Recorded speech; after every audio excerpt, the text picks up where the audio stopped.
mulai dari Bali. Di Bali itu 2 kali. Jadi saya cerita dulu, yang di Bali itu ada surprise dari Pak Woro, dari Mupang, dan Kasubag Kepegawaian se-Indonesia Raya. Terus kemudian untuk Bapak Ibu ketahui lagi, grup saya ada namanya grup Sota, itu ke Bali untuk merayakan perpisahan saya, dan satunya lagi adalah grup ibu-ibu yang merasa cantik. Jadi mereka ikut ke Bali dan perpisahan kami adalah di Jimbaran. Terima kasih. Saya juga tidak nyangka kenapa saya bisa sebahagia ini. Mungkin karena semua teman-teman yang betul-betul mencintai saya. Saya juga mencintai Bapak Ibu di sini. Betul, saya itu bangga dan bangga. Kalau merasa sedih, tentu sedih. Itu utama, tentu sedih. Cuma karena memang sudah waktunya ya, aturan kepegawaian. Walaupun saya merasa saya belum waktunya itu pensiun kok, saya masih energi gitu untuk bekerja, masih segala-galanya gitu loh. Saya masih bisa mengalahkan Pak Susan untuk bekerja. Dan seandainya umur saya masih muda, mungkin saya bisa saja terangkat jadi langsung di Solo 2.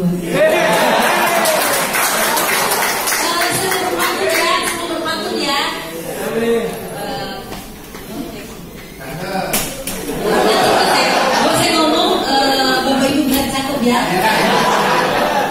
Kepantai Losari makan pisang epe. Kalau Pak Neri itu menggelar saya di Solo 2C, kalau Pak Eka itu menggelar saya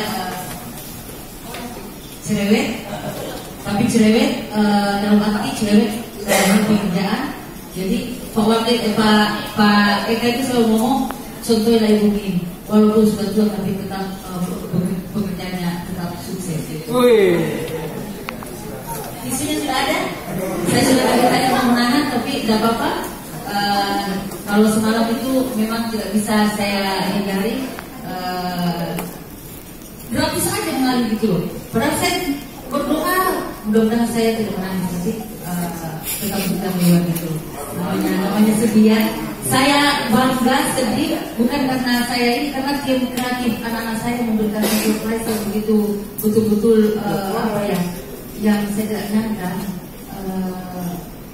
Saya tidak tahu apakah baru kali ini saya lihat ada perpisahan yang mau masih masuk pensiun yang begitu wow gitu. Kemarin sih saya selalu panitia juga tidak ada kayak gini amat. Saya tiba saatnya saya kok ada yang bilang saya berterima kasih sekali kepada bapak. Terus saya banyak berdoa.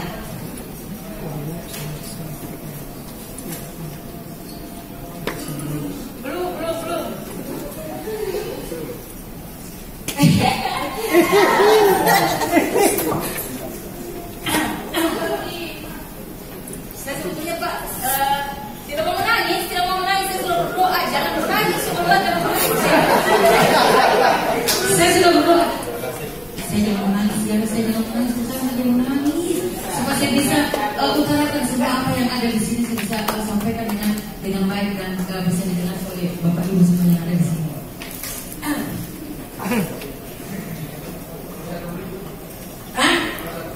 Saya tidak akan jatuh pingsan, cuma air mata yang akan berjatuhan.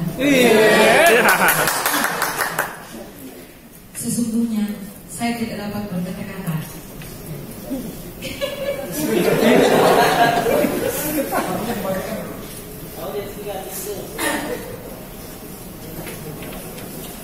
Sebenarnya, sesungguhnya saya tidak dapat berkata-kata dengan JP. Terlalu banyak kisah dan cerita bersama dengan teman-teman yang penuh kasih dan cinta. Melalui semua sukacita maupun duka cita, bergembira bersama dengan penuh kegembiraan tentunya. Bersedih bersama dikala kita menderita. Tapi tidak semua menderita orang. Pensiun ini adalah saya bukan mata ya, tidak kelihatan sih. Ulang. Pensiun ini adalah masa yang tidak pernah saya tidak bidangkan. Artinya saya tidak pernah membayangkan saya akan pensiun, karena saya tidak pernah merasa bosan untuk bekerja. Selalu saja saya apalagi yang harus dikerjakan seperti itu. Namun tak mungkin menghalangi peraturan kepegawaian sebagai suatu fakta. Dan tentu ini adalah kehendak juga dari Sang Pencipta. Semua kebersamaan kita melebihi 1000 cindera mata yang sebentar lagi pasti banyak akan saya dapatkan.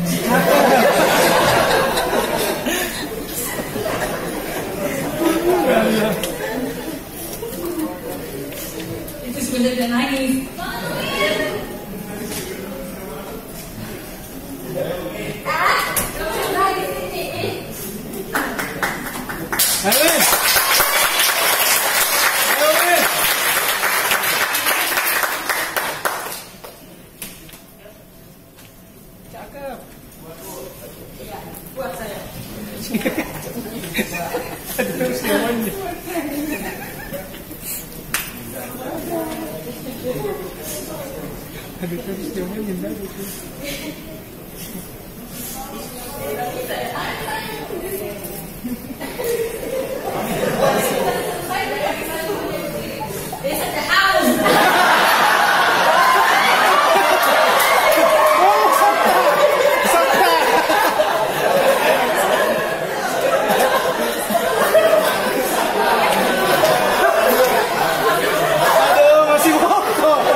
Selanjutnya,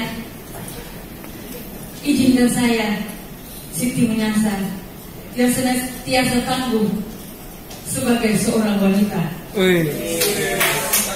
Mohon maaf undur diri. Mohon maaf apabila banyak kesalahan saya.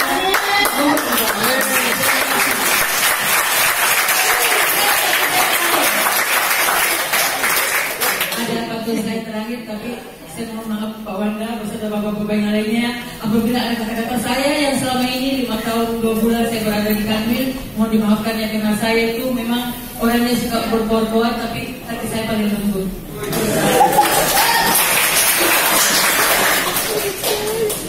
Ya, oke.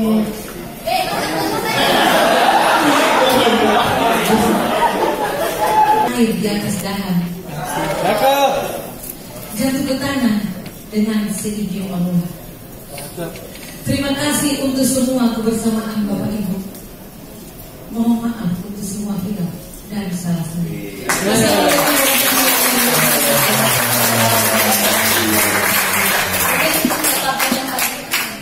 Ibu Min itu salah satu legenda di institusi ini. Etos kerja tinggi, rajin, mengayomi, pandai bercanda, dan pandai bergaul. Siapapun masuk, mau kepada yang tua, yang muda, kepada level sesamanya, sama yang di bawahnya, maupun kepada pejabat tinggi. Beliau bisa bergaul dan bercanda. Itu kelebihannya Ibu Min menurut saya. Yang mungkin karena itu tidak menutup kemungkinan bisa saja ada orang yang tidak suka ya, atau iri gitu. Jujur, saya 2 kali menangis di acara tersebut.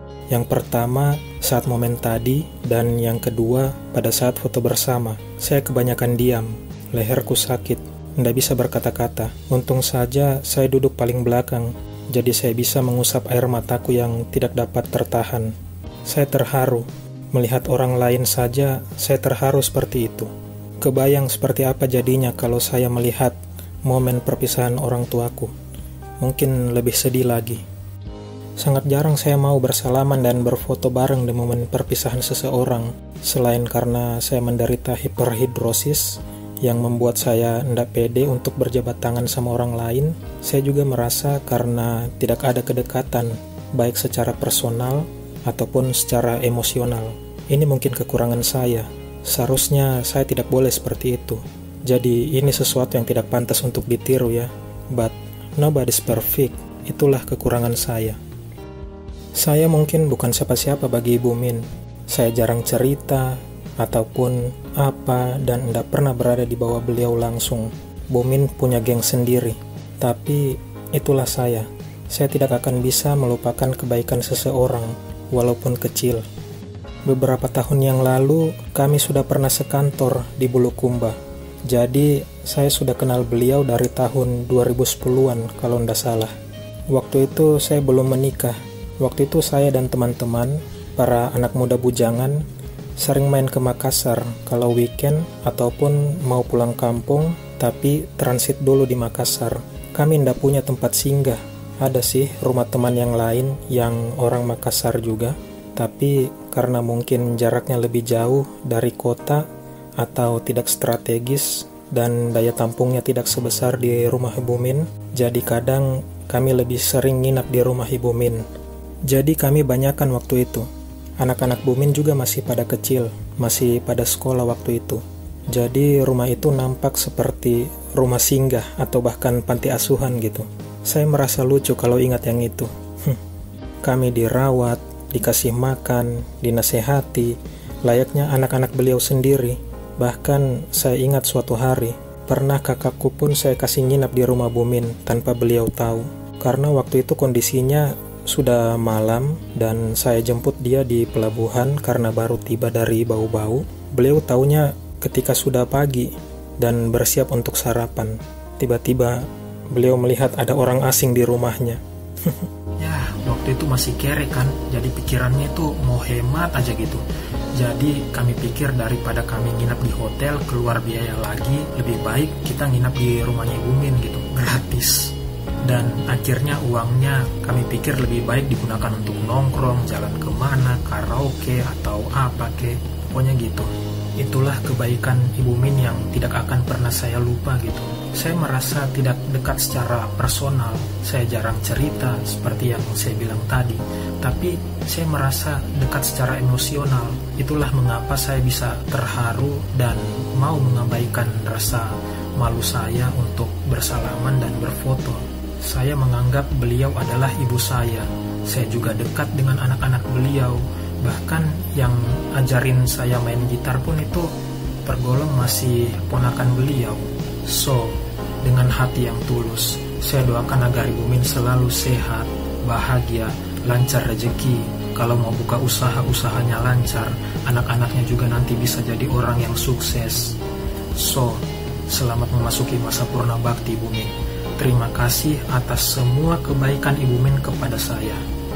Terima kasih. I love you.